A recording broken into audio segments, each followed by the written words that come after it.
大家好，又係我 Patrick 喎。首先呢，我同大家講，我希望大家呢俾我支持，加入卡瑪頻道嘅 Patreon 會員，圖中呢係我 Patreon 嘅連結。好啦，言歸正傳，同大家講金同埋銀。聰明錢一向都係市場走向嘅啟示喎。最近種種跡象睇到，聰明錢呢已經部署黃金喺年底可能會升至15000至2萬美元喎。究竟理據係乜嘢呢？事不宜遲，現在請大家細心欣賞金融穿梭。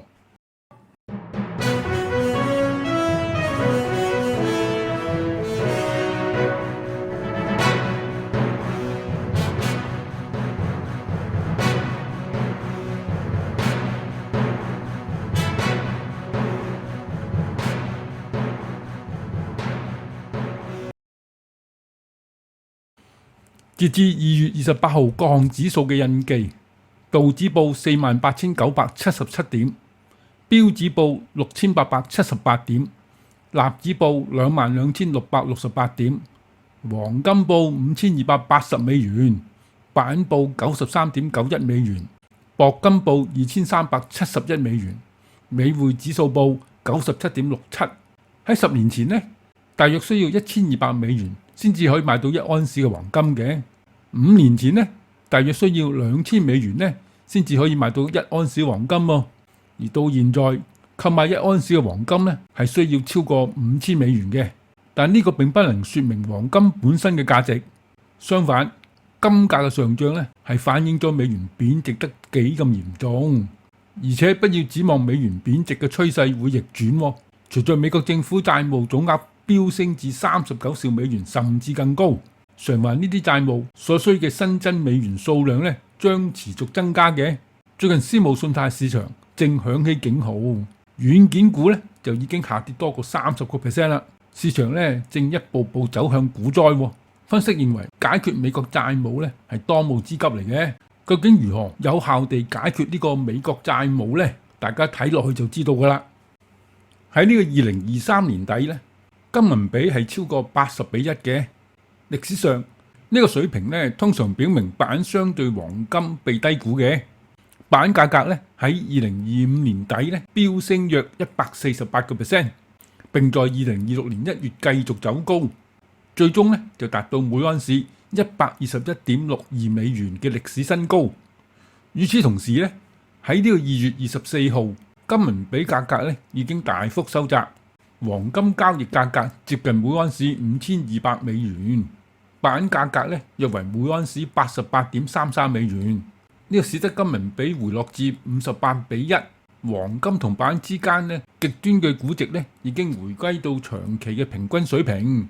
要了解當前嘅比率是否預示着機會呢？我哋需要了解歷史嘅背景啦。金銀之間嘅關係已為人所知數千年噶啦。羅馬帝國將官方匯率定喺約12:1。1792年美國鑄幣法案則依法將匯率定為15:1。喺20世紀以前呢，當金銀比都作為貨幣標準時呢，兩者匯率通常喺10:1至20:1之間波動。1900年至2000年呢嘅歷史平均比率約為50:1至60:1，常見嘅交易區間為40:1至80:1，極端值呢則高達15:1至125:1。喺1980年1月，金銀比為16:1。喺白銀價格呈拋物線式上漲至近50美元。亨特兄弟時代期間，該比率被壓縮至歷史最低嘅水平喎。喺2011年4月，金銀比為31:1。2008年金融危機後，白銀價格飆升至每安士48.7美元。白銀同黃金比率再次收窄，白銀價格從2008年約10美元飆升至2011年近50美元，跟住到2020年3月，金銀比為125:1。喺新冠疫情嘅恐慌期間呢，由於投資者湧入黃金市場，而更依賴工業需求嘅白銀則大幅下跌，該比率飆升至歷史嘅新高。又到2023年末至2024年初，金銀比達到80至85:1。該比率徘徊喺80左右，歷史上呢個水平呢，往往預示着白銀價格呢將跑贏大市嘅。隨後白銀價格呢就出現咗教科書般嘅均值回歸。到2025年底呢，白銀價格飆升約148%。喺呢個2026年2月，金銀比約為60:1，反映出白銀卓越嘅表現。呢個不再係白銀極端買入嘅信號，佢正處於中性區域嘅邊界。目前黃金同白銀嘅比例約為60:1，正好處於中性區域嘅下限。大幅增持白銀嘅絕佳機會呢已經過去，但呢個呢並不意味住白銀價格不會繼續上升嘅。黃金價格接近$5200，白銀價格接近$88，兩個市場呢仍然活躍，但從比例角度嚟睇呢，目前市場價格顯示呢，投資者應該維持均衡嘅資產配置，或者對嗰啲喺$88以上大幅增持白銀嘅投資者嚟講呢，應該開始考慮逐步持倉，重新調整到黃金嘅配置。摩根大通首席執行官戴蒙喺2月23號話俾投資者聽，佢開始睇到咧，同呢個2008年金融危機之前嘅時代咧有相同之處。不幸嘅就係，我哋喺2005年、2006年同埋2007年咧都睇到呢種情況，幾乎係同樣嘅情況。水漲船高，每個人咧都賺到好多錢。佢補充話，摩根大通咧唔願意為提高淨利息嘅收入而發放風險更高嘅貸款。佢睇到有啲人咧做咗呢啲愚蠢嘅事，佢哋只為創造淨利息嘅收入。佢幾個月以嚟咧一直警告信貸品質可能惡化。上個禮拜 Blue Owl Capital 對其部分零售私募信貸基金做咗個決定。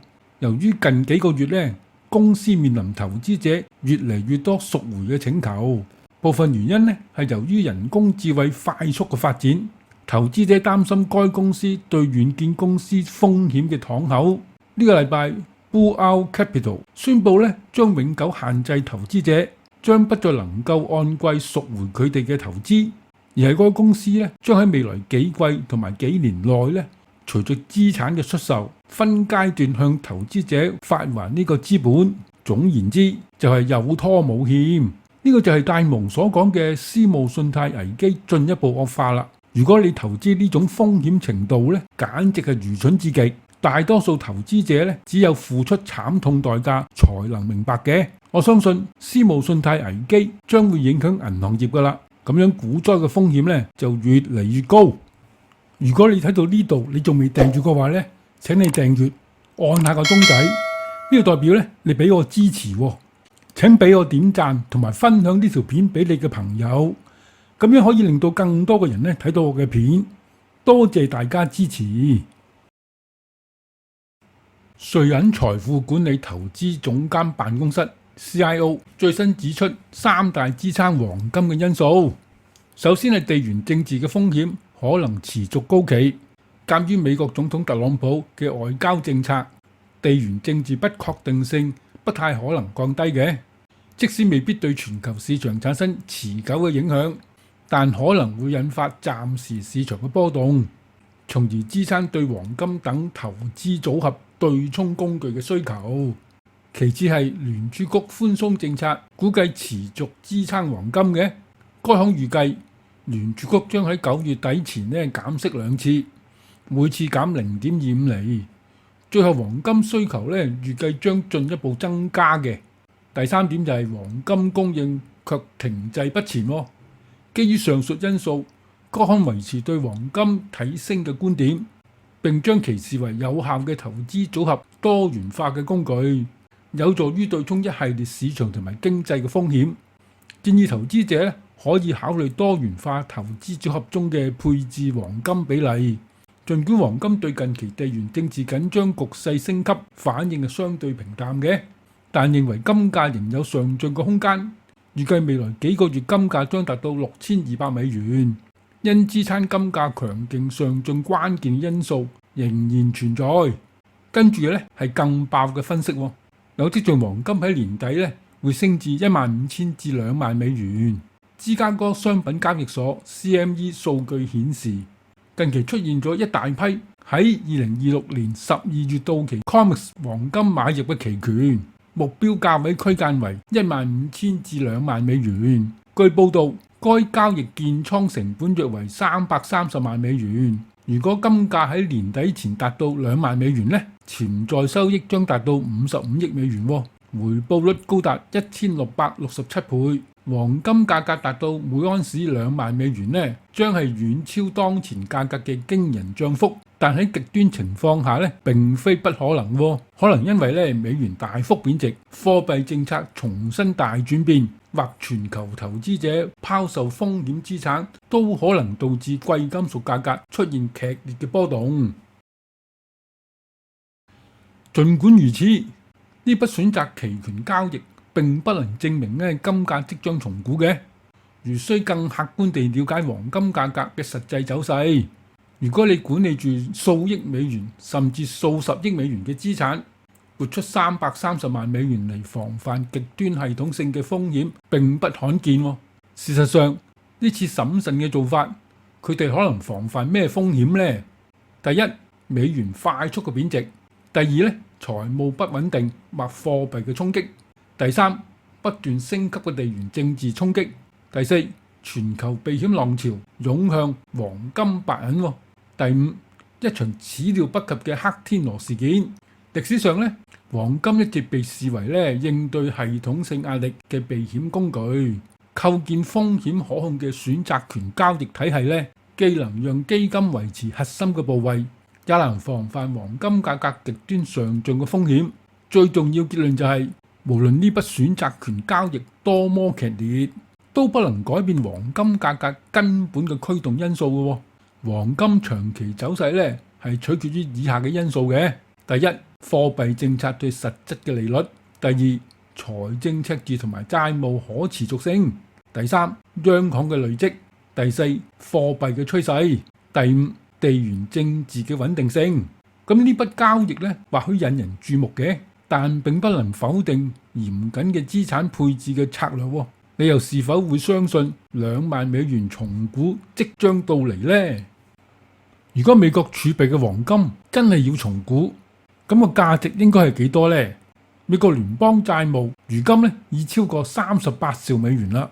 用於會計核算嘅官方黃金價格仍固定喺每盎司42.22美元。自1973年以嚟一直維持呢個水平。法國興業銀行表示，假設金價重估至每盎司5000美元左右，即現有嘅市值，將為資產負債表帶嚟2.1兆美元嘅收益，相當於美國總債務嘅5至6%。分析師表示，以市值價調高金價亦都冇辦法解決債務嘅問題嘅。如果用官方黃金儲備嚟完全平衡或消除當前美國國債38兆美元黃金需要重新估值至大約每盎司145000至148000美元，似乎呢個係唔合理嘅。深知投資人 Clive Thompson 認為，華盛頓可能正準備再次重施故技。呢次目標係將黃金價格從每盎司42.22美元重新估值到15000美元。咁樣呢啲儲備價值將達到3.9兆美元。理論上，美國可以喺不增加稅收、不削減開支、不發行新嘅債券嘅情況下償還相當一部分嘅債務。目前美國國債已超過38兆美元，利息支出亦都飆升。未來幾年政府必須以更高嘅利率為近9兆美元嘅債務進行再融資。呢個意味住利息支出可能好快成為聯邦政府最大開支之一㗎啦。真正嘅問題係在於債務佔 GDP 嘅比重，目前約為120%。如果削減近3兆美元嘅債務可以將比重降低至70%。呢個係一個更可持續嘅水平。前面我提到，芝商所 CME 數據顯示，近期出現咗一大批喺2026年12月到期嘅 COMEX 黃金買入嘅期權，目標價位區間為15000至2萬美元。同 Clive Thompson 提出嘅$15,000是否一個巧合呢？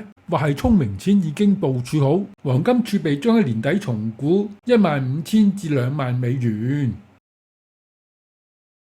目前美國經濟急速放緩，美股估值超高，私募信貸市場發垃圾級別嘅債券，財政部又要大舉發債以維持財政狀況，信用卡逾期率超高，消費者信心接近歷史嘅低點，近年通脹越嚟越高，寫字樓空置率急升，而且價格不斷下降，增加銀行借貸嘅風險，企業不斷裁員，多國戰事仍未解決，長債息口上升，國債不斷創新高，人工智能熱潮 ，OpenAI、Oracle、NVIDIA、CoreWeave 同埋 AMD 互相合作，從而形成一種 AI 閉環嘅經濟。呢個天文數字嘅投資，相對不合理嘅回報，明顯同2000年科網股泡沫爆破之前十分相似嘅，所以 AI 泡沫爆破係難以避免嘅。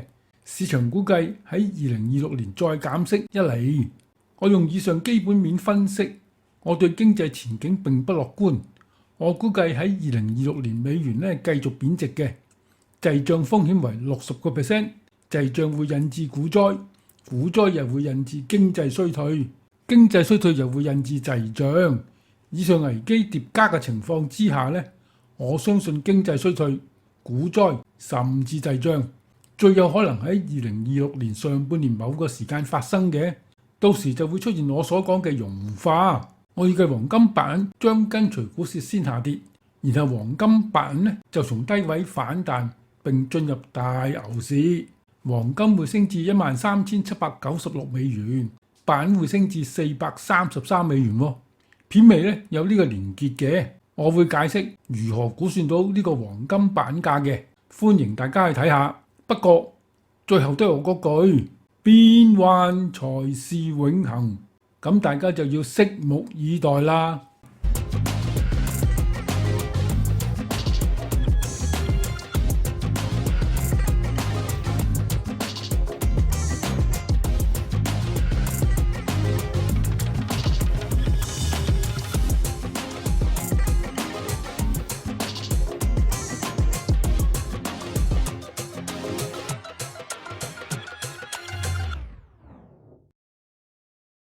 歡迎大家加入我嘅 Patreon 成為會員，我只會喺 Patreon 解答會員嘅投資問題。喺每一個視頻都設置有聲音版同埋冇廣告版。如果你睇到呢度你仲未訂閱嘅話請你訂閱，因為你嘅訂閱係俾我做片好大嘅動力嚟嘅。請按下鐘仔給我點讚，歡迎大家留言，每一個留言我都會好仔細咁睇嘅。請睇廣告並將呢集分享俾你嘅朋友。多謝大家支持，下次再見，拜拜。